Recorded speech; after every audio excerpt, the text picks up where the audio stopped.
So guys, FIFA 22 is out and I'm pretty sure that some of you wanna find out what are the best controller settings and camera settings that you can use in the game, so let's get started. Get your cheap and safe coins within 10 minutes from the cheapest place on the market. Follow the link in the description and use the code Krasi for a huge discount. And if you wanna buy cheap game codes and prepaid Xbox and PlayStation cards, G2A is the place for you. Check the link down below. So guys, in the next couple of minutes I'm gonna show you the best possible controls that you can use to improve your performance, and I can assure you that you will definitely increase the amount of wins that you're gonna take once you apply the following settings. So let's go to customize settings. Actually, first of all, let's go to game settings and afterwards we are gonna talk about controls. So game settings, guys. And right here we are gonna talk about the camera settings. Without any doubt, let me repeat it guys, without any doubt the best camera that you can use in FIFA 22 is co-op. I must admit, in the previous FIFA editions, FIFA 20, FIFA 19, FIFA 18, FIFA 17 and so on, the best one was tele-broadcast, but not anymore. Things have changed and now the number one camera, guys, that you can use is co-op. And also we are gonna use custom camera settings. I'm currently using 17 and 3. You guys can apply the same settings just like me or play a bit with the options. You can go 19 and 2 for example, or 1, 18 and 3 and so on, but basically make sure to use values close to mine. So those are the best camera settings that you can use in FIFA 22 guys. And probably right now guys you're asking yourself, why are those settings special? Don't worry guys, the answer is pretty simple.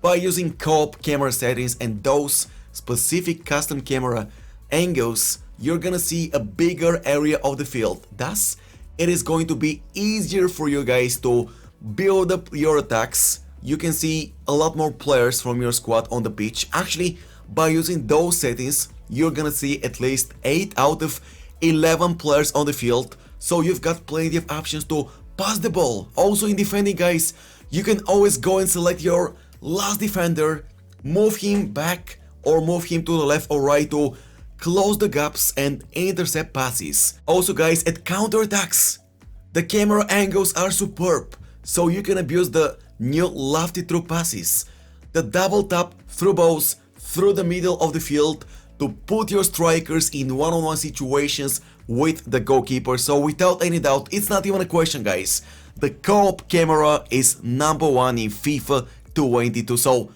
if you want to improve your performance and increase your wins, make sure to apply those settings. But I'm not finished yet when it comes to the game settings guys. We are gonna use one more important option guys, talking about this one, player name and indicator, and make sure to use player name. Boys, don't use player number. You don't want to see the players' numbers over the head of the players during the games. Also, you don't want to see your opponent's gamer tag during the games. So by using these specific options, you're gonna see the player's name over the player's head guys, which is crucial and very important in some certain situations guys. Probably sometimes you're gonna get confused if you've got Richarlison on the ball with a 5-star weak foot, or let's say Salah, and you don't know which card you're using guys. By taking a look at the name, you're gonna find out the player on the ball, so you actually know, for example, if it's Salah, oh, Salah's weak foot is terrible, I cannot take a shot with his right, I need to put the ball to his left. And if the name is Richarlison, oh, he's got 5-star weak foot, I can turn to the left, I can turn to the right to take a shot.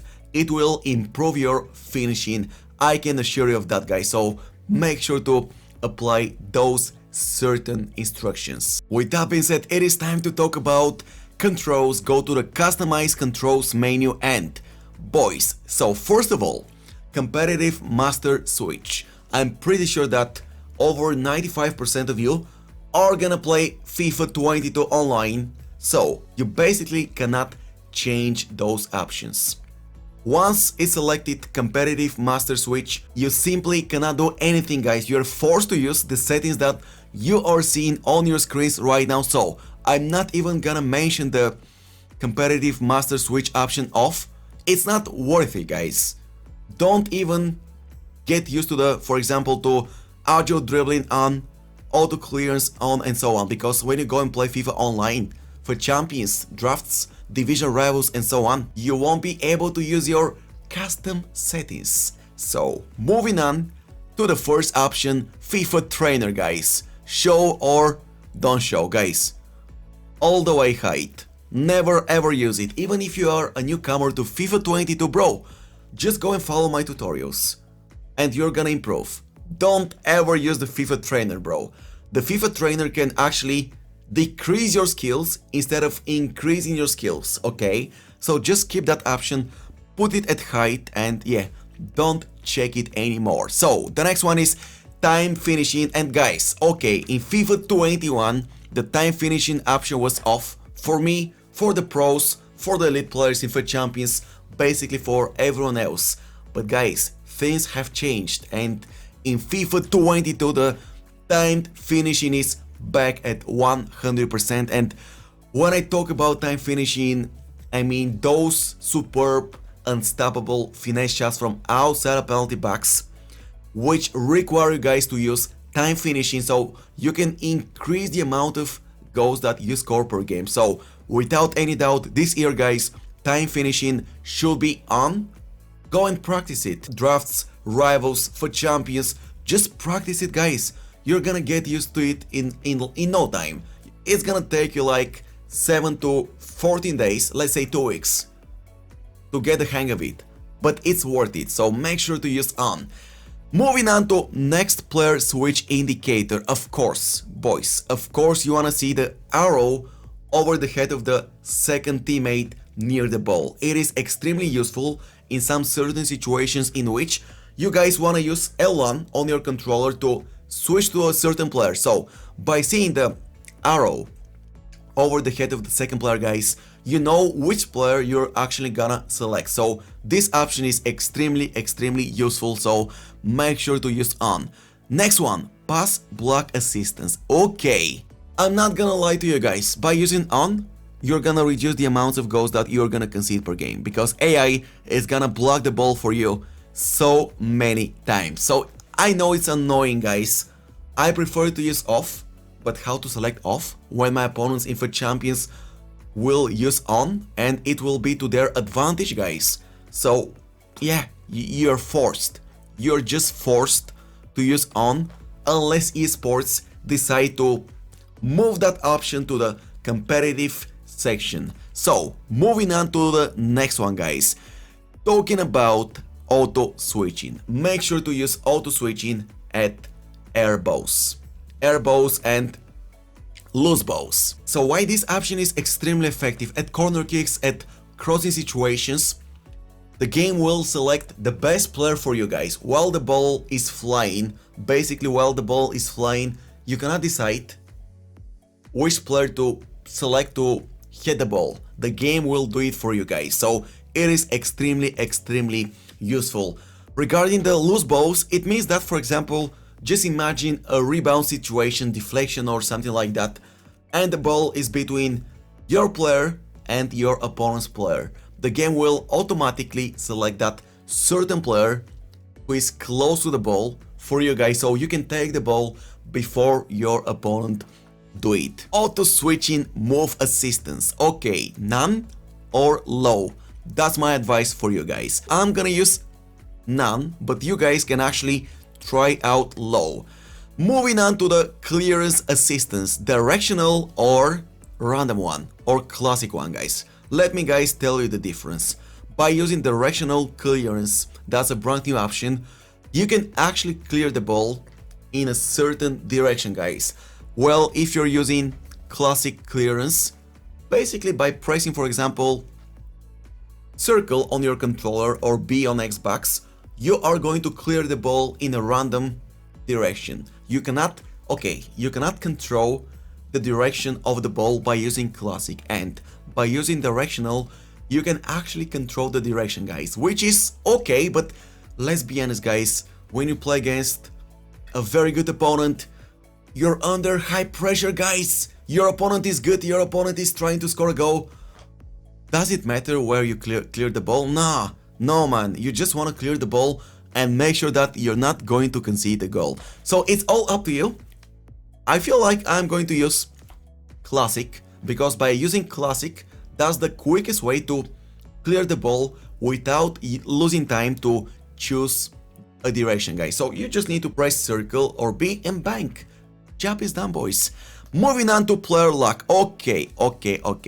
I strongly advise you to turn that option off. It's on by default, but make sure to turn it off so you can actually use the right switch, guys. Freely use the right stick. And by using the right stick, guys, you can flick the ball up. You can do some very good movements using your players, and by switching it on, it is so confusing, guys, because by pressing the right stick, by clicking the right stick, you are going to select another player, guys. That feature was added to FIFA 21. It was used by everyone in the first month of the game release, okay, and afterwards, boom, people stopped using it. And yeah, I don't think that I will ever use it again. It's called Creative Runs, but you guys saw that in FIFA 21 it was pointless to use Creative Runs. Moving on to icon switching, guys. Enable switching icons to be displayed when pressing R3. Okay, leave that option, guys, at on. Also, when you press R1, guys, on your controller, I don't know why EA didn't mention it, but by pressing, guys, R1 on your controller, the finish shot button, guys, you are gonna activate the second teammate press, okay? And I don't know if you noticed, guys, but while using the second teammate press, there is a special arrow over his head highlighted in green. So leave that option at on. Player stick switching, guys, don't touch it. So ground passes assistance assisted, shot assistance assisted, cross assistance assisted, low pass assistance assisted, save assistance assisted. I'm so sorry, guys, I know it's annoying to use assisted everywhere, but why should you use manual shooting, for example, when your opponent is gonna use assisted? He's gonna score 5 out of 10 chances. And boys, let me tell you something, by using manual or semi, you are going to score 1 out of 20. I've never seen anyone use manual or semi, guys, so leave it at assisted. The same thing applies to ground passes, crosses and lob passes. By using assisted, your passes are gonna be perfect. And by using, for example, manual or semi, guys, you may experience difficulties in delivering the ball properly to your teammates. So yeah, leave those options at assisted. Analog sprint, make sure to use it at off. We talked about the analog sprint, guys, a couple of days ago in my previous tutorial regarding the new explosive sprint in FIFA 22. So guys, basically, if you guys use on, if you don't press the RT button too hard, probably your player is not gonna run with his maximum pace. And by using off, you will double secure the maximum pace, guys. So you can just tap the button just a little bit, boys, and the player on the ball will actually sprint with his maximum sprint speed without wasting time. So make sure to use analog sprint off and never touch that option anymore. Pass receiver lock, make sure to use early. It is very important, guys, to use early. The pass receiver is locked early at the time when the kicking animation begins. So you want to get control of the pass receiver as fast as possible so you can position him correctly, guys. You can actually move him around. You can press, for example, the LT button to use the protect the ball technique to protect the ball from the defender, or if you're about to get a beautiful through pass that will place you in a one-on-one situation with the goalkeeper, guys, you can use left stick, guys, to change a bit the running direction to your striker. So yeah, using early is actually a game-changing option, so don't use late. And last but not least, turn it off. Okay, turn it off. Imagine, guys, I'm just gonna give you a simple example, guys. Okay, you're playing a FUT Champions game, a tough one, it's 1-1, last minutes of the game, you're creating an attack, you're inside a penalty box, and for some reason, guys, your controller starts shaking like that. Brrr, boys! Probably you're gonna break the controller. Just make sure to use off so you can fully focus on your matches, guys.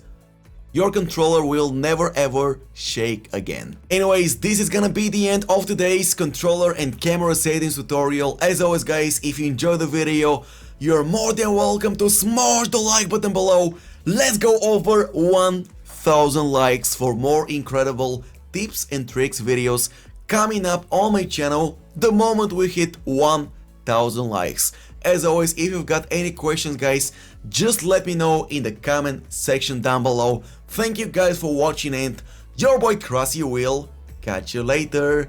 Bye bye!